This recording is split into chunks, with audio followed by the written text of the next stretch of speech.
Je dois vous informer que M.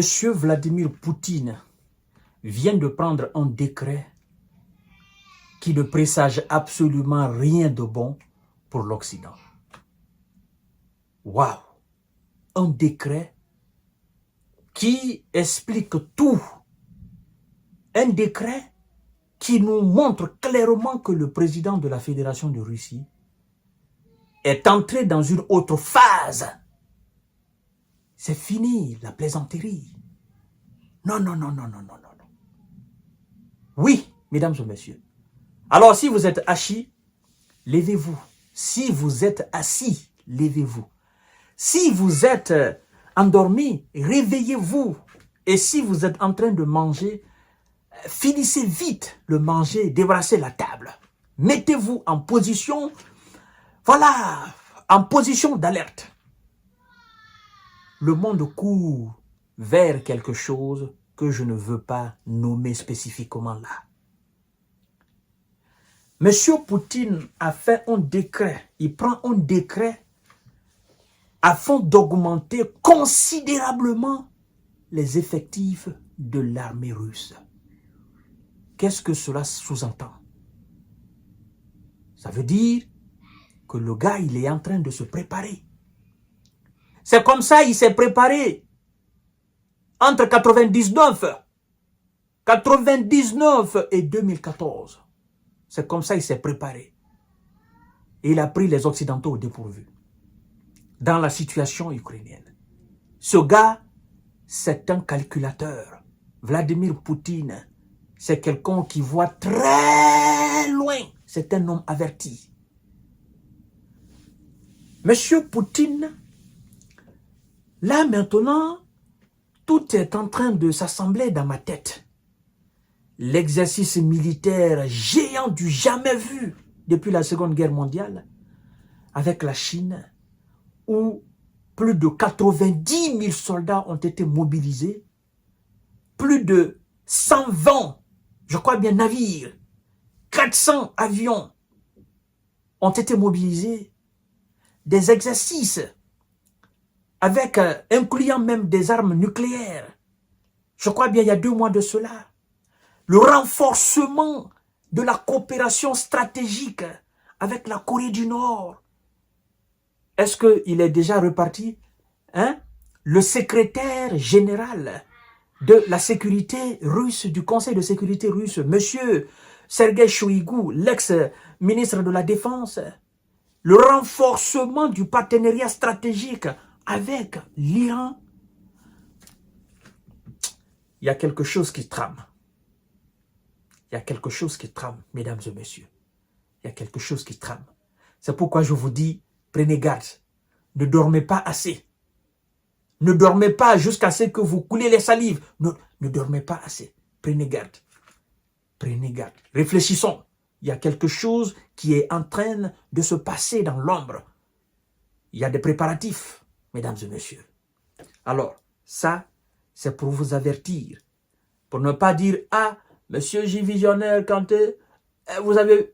Moi, je passe les informations et j'ai une vision beaucoup plus large. Je vous ai dit, la Seconde Guerre mondiale est partie de rien. Est partie de rien. Et on s'est retrouvé dans une bêtise humaine indescriptible, avec l'envoi au repos éternel des millions d'individus de notre planète Terre. Et si on ne prête pas attention, c'est la même histoire qui risque de se répéter là. Ça, je vous le dis et je vous avertis.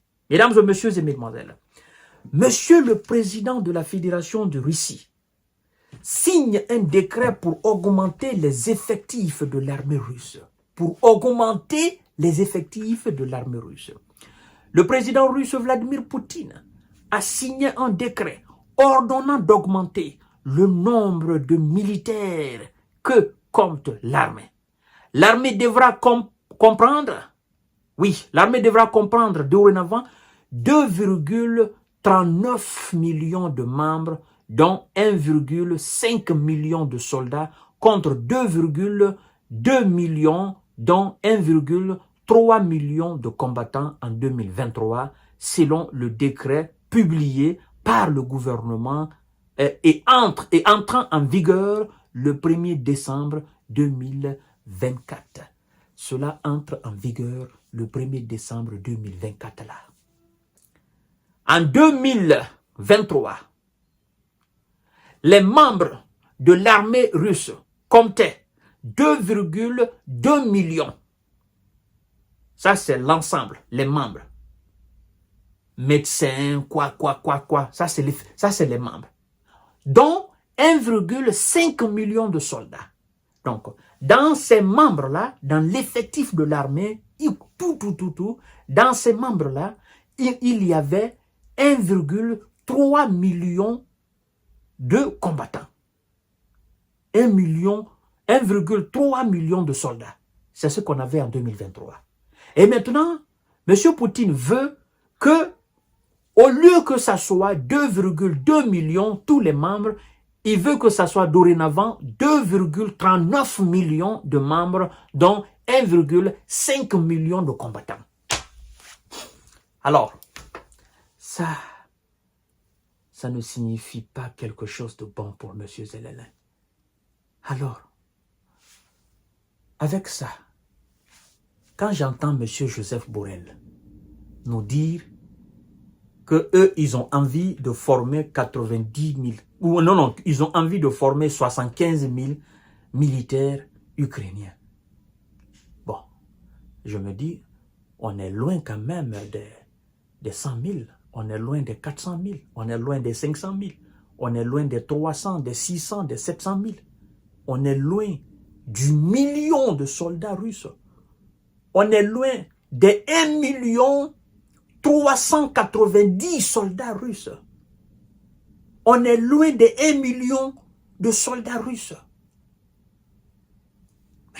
Alors, comment vous pouvez gagner? Je comprends maintenant. Quand les soldats de Zelensky disent, ils sont nombreux. Bien sûr qu'ils sont nombreux. Vous, votre population, on parle de 40 à 50 millions.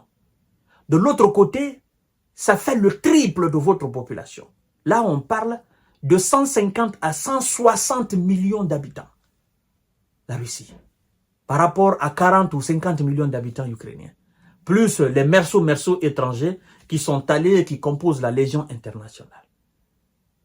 Bon, je dois quand même vous avouer que ça fait...